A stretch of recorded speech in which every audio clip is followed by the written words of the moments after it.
Hello students, आज हम करते हैं अपना नेक्स्ट प्रैक्टिस पेपर का ग्रामर पार्ट। तो आइए शुरू करते हैं।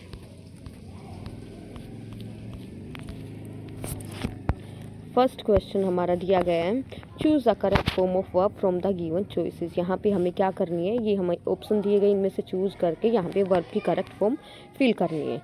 Diwali blank every year with great chill.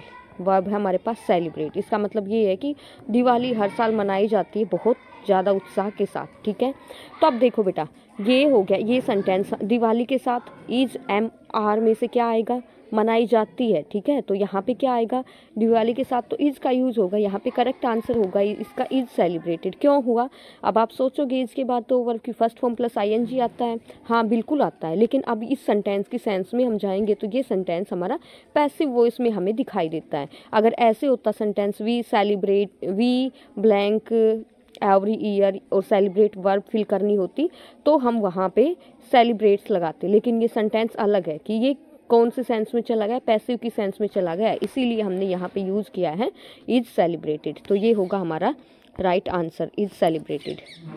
Sentence, by the time she वो 16 she blank a great singer become, यहाँ पे वर्ब दी गई। अगर सेंटेंस में बाय द टाइम दिया गया है और एक साइड वहाँ पे सिंपल पास्ट टेंस का यूज है तो दूसरी साइड हम यूज करते हैं past perfect tense. Past perfect मतलब हैड प्लस में वर्ब की थर्ड फॉर्म। तो यहाँ पे राइट आंसर क्या होगा, had become.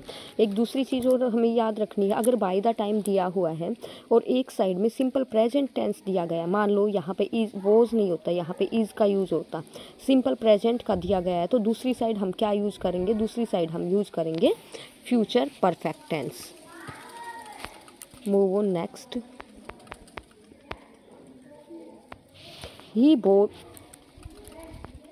He bought blank Alsatian dog. अब यहाँ पे हमने बोल के देखा तो ये क्या बोला जाएगा, एल्सेशन डॉग। ही बोट ब्लैंक एल्सेशन डॉग। तो मैंने आपको अच्छे से बताया कि जहाँ भी वावल साउंड आएगी, हमने बोल के देखा वावल साउंड आई, किसकी साउंड, एल्सेशन, एल्सेशन ए की साउंड आई, तो हम यहाँ पे क्या यूज़ करेंगे, एन का यूज़ करेंगे। तो हमारा राइट आंसर होगा option number C, that is an. अगर जहाँ मैंने आपको पहले भी बताया कि अगर वावल साउंड आए, जहाँ पे क्या क्या हिंदी में लिख के देख लेंगे हम, क्या क्या साउंड आए, ए आ ई ऊ ए आई ओ आउ, ये वाली साउंड आएगी तो वहाँ पे हम यूज करेंगे एन, और अगर ये साउंड नहीं आएगी तो हम यूज करेंगे ए का। Move on next. Blank Bible gives me a lot of peace and wisdom. अब देखो, हमारी कोई भी रिलीजियस बुक होती है उनसे पहले हम क्या यूज़ करते हैं, किस आर्टिकल का यूज़ करते हैं, दा का यूज़ करते हैं। Name of newspapers, religious book, इनसे पहले हम आर्टिकल दा का यूज़ करते हैं। तो हमारा option number B, that is the, is the correct answer. Move on next. Choose the correct punctuated sentences. अब यहाँ पे हमें सही सेंटेंस को चूज़ करना है। तो देखो, यहाँ पे हमने पहला पढ़ा, the Ramayan is the holy book of the Hindus. एक तो ये हो गया हमारी रिलीजियस बुक है, तो रिलीजियस बुक का फर्स्ट लेटर, कोई रिलीजियस बुक मतलब कोई भी बुक का नेम होगा तो उसका तो फर्स्ट लेटर कैपिटल में ही आएगा ना, तो यहाँ पे रामायण का आर कैपिटल आ जाएगा। Is the holy book of the Hindus. अब हिंदूज़, हिंदू का क्या कैपिटल आ जाएगा, एच कैपिटल आ जाएगा। अब एक चीज़ देखनी हमें, हमारा फर्स्ट सेंटेंस कट हो गया। क्यों कट हो गया, क्योंकि यहाँ पे साइन ऑफ इंटेरोगेशन लगा हुआ है, तो इसलिए हमारा फर्स्ट सेंटेंस कट हो गया। Second, the Ramayan is the holy book of the Hindus, ये भी गलत हो गया क्योंकि इसमें एच स्मॉल दिया गया है, सी में हमारा दा का टी ये स्मॉल दिया गया है। तो अब हम अपना ऑप्शन नंबर 4 देखते हैं, the Ramayan is the holy book of the Hindus. तो हमारा ऑप्शन डी क्या होगा, इसका बिल्कुल करेक्ट आंसर होगा। Move on next. Leela said have you any small bangles. अब देखो, किसी के पहली चीज़ तो ये नाम दिया गया है लीला, तो इसका एल क्या हो जाएगा, कैपिटल में हो जाएगा। ठीक है, तो ए तो बिल्कुल कट हो गया क्योंकि ए में तो एल भी स्मॉल लेटर में दिया गया है, बी सी डी में एल कैपिटल में दिया गया है। अब आगे देखते हैं, अब क्या है, किसी के कही हुई बातें किस में होती हैं, इन्वर्टेड कोमास में बंद होती है। ठीक है, अब have you any small bangles, तो अब ये देखो, ये तो क्वेश्चन किया गया है ना कि क्या तुम्हारे पास कोई और स्मॉल बैंगल्स हैं, तो यहाँ पे लास्ट में क्या आएगा, क्वेश्चन मार्क आएगा। ठीक है, तो क्वेश्चन मार्क ए हमारा ऑलरेडी कट हो चुका है। ठीक है, और अब देखते हैं बी में है क्वेश्चन मार्क, सी। अब हम क्या टेक्निक अपनाएंगे, एलिमिनेशन। देखो सी में क्या नहीं है, सी में तो क्वेश्चन मार्क है ही नहीं, डी में क्या है, डी में क्वेश्चन मार्क है, लेकिन ये जो कोटेशन को बंद कर रखा है इन्वर्टेड कोमास हमारे इसके क्वेश्चन मार्क के बाद में आएंगे, ठीक है। तो हमारा जो बी सेंटेंस है ये होगा बिल्कुल राइट ऑप्शन, क्योंकि इसमें देखो लीला का एल कैपिटल है, फिर इन्वर्टेड कोमास शुरू हो गए और एच कैपिटल हो गया और बैंगल्स के बाद में साइन ऑफ इंटेरोगेशन और लास्ट में इसको बंद भी किया हुआ है। तो हमारा जो बिल्कुल सही है वो क्या होगा, option number B. Move on next. We blank leave for Goa in the morning. यहाँ पे हमें यूज़ करना है choose the correct modal from the choices, हमें यहाँ पे मॉडल फिल करना है। अब देखो किसी भी फ्यूचर के किसी कार्य को व्यक्त करने के लिए हम किसका यूज़ करते हैं, सेल या विल का यूज़ करते हैं।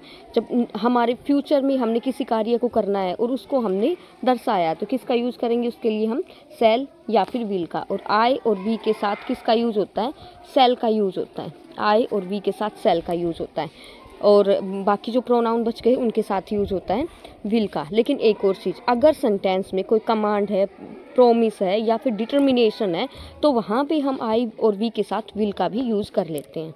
Move on next. If he had money he blank buy a car. अब देखो ये सेंटेंस है, ये कैसे चला गया, अगर मेरे पास पैसे होते तो मैं क्या कर लेता, ही मतलब अगर उसके पास पैसे होते तो वो क्या कर लेता, ही ब्लैंक बाय ए कार, तो वो कार खरीद लेता, ठीक है। तो क्या ये उस टाइप के सेंटेंसेस में आ गया कि इमेजिनेशन, मतलब कि इमेजिन कर रहा है कि काश में ये होता, काश में ये होता।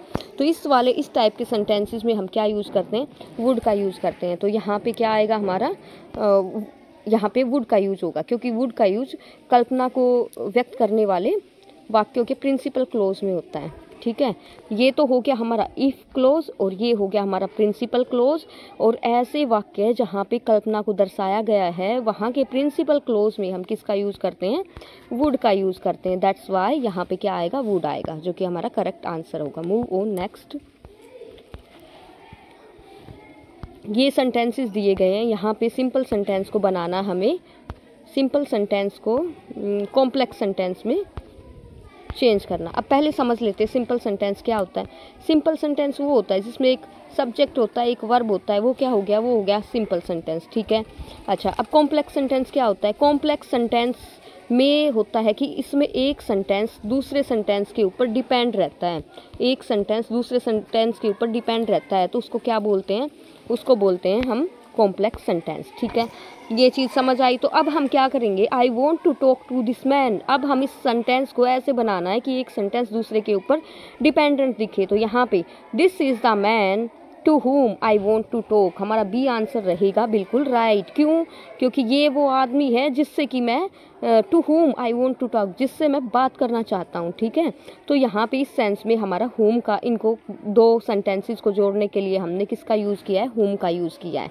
तो हमारा ऑप्शन बी होगा बिल्कुल right answer. Next, he was born in this city. ये भी सिंपल सेंटेंस दिया गया है, इसको बनाना है कॉम्प्लेक्स में। तो क्या आएगा answer, this is the city where he was born. This is the city where is he was born, क्योंकि सिटी के लिए, जगह के लिए तो हम किसका यूज़ करते हैं, वेयर का यूज़ करते हैं। तो यहाँ पे इनको कनेक्ट करने के लिए हम किसका यूज़ करेंगे, वेयर का यूज़ करेंगे। देखो अब और सेंटेंसेस को पढ़ते हैं तो भी समझ आएगा। This is the city how he was born, नहीं ये तो नहीं बना। This is the city when is he was born, नहीं, क्योंकि सिटी के लिए हम क्या यूज़ करते हैं, वेयर का यूज़ करते हैं, ठीक है। जगह के लिए किस का यूज़ करते हैं, वेयर का यूज़ करते हैं। तो इसलिए हमारा राइट आंसर होगा सी। नेक्स्ट है हमारा choose the correct non finite from the given choices. यहाँ हमें करना है नॉन फाइनाइट। देखो ब्लैंक इज ए क्राइम। अब यहाँ पे गैम्बल वर्ब दी गई है। ए नॉन फाइनाइट में एक चीज़ जान लो, अगर शुरू में ब्लैंक है ना, शुरू में ब्लैंक दिया गया है तो वहाँ पे क्या लगा देना, वर्ब की फर्स्ट फॉर्म प्लस ING लगा देना आप, ठीक है। मोस्टली ये होता है। तो यहाँ पे गैम्बल है, यहाँ पे क्या लग जाएगा, गैम्बलिंग इज़ ए क्राइम।